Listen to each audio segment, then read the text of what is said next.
मैं मैथिली शरण गुप्त बोल रहा हूँ। मैं आशा करता हूँ कि आपने मेरा नंबर सेव किया होगा। जी जी जी जी किया। जी जी। तो मैं अभी आपका एक वीडियो देख रहा था, बहुत अच्छा वीडियो था, मैं उससे बहुत प्रभावित हुआ, जिसमें आपने एक तो ये सिद्ध किया और बल्कि उसका आपने वो कला खुद भी सीखी कि पत्थर का भी लिंग होता है। और फिर जी आपने जी उसके गुणों की बात भी की कि तामसी गुण और ये गुण जी होता है, तो जी जी किस पत्थर से भगवान बनेंगे और किस पत्थर से ईश्वर जी बनेंगे, ये जी पहचानने के बाद ही यदि मूर्ति बनाई जाएगी तो उससे वो मूर्ति उभर के आएगी जिसकी आप आशा करते हैं।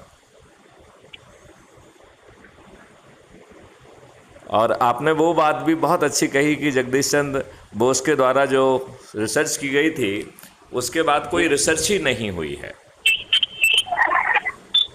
मतलब उन्होंने तो यहाँ तक सिद्ध कर दिया था कि मेटल में भी जान होती है। और जो आपने उसका साइनाइड का ब्रिटेन का एग्जाम्पल दिया कि जब उसने मेटल पे नेगेटिव असर नहीं किया तो उन्हें उसको पीने में एक बार भी हिचक नहीं हुई कि जिस साइनाइड का छूने मात्र से आदमी मर जाता है उसको उन्होंने बड़े कॉन्फिडेंस से पी लिया।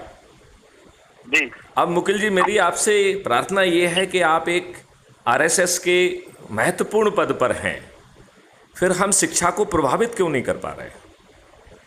हम नए मापदंड क्यों पैदा नहीं कर पा रहे हैं? चल रहे जी, वो मतलब हमारी बात माननीय नरेंद्र मोदी जी क्यों नहीं सुन रहे हैं? हम शिक्षा के नए मापदंड क्यों? हाँ?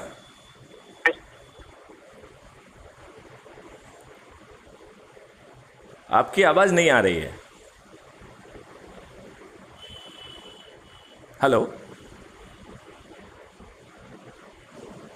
मुकुल जी, मेरी आवाज आप तक पहुंच रही है क्या? तो मेरी आपसे प्रार्थना है कि हमें ऐसा क्या करना चाहिए जिससे जो नीतिगत निर्णय है उसमें आपकी भावना राष्ट्र की शिक्षा नीति में समाहित हो जाए।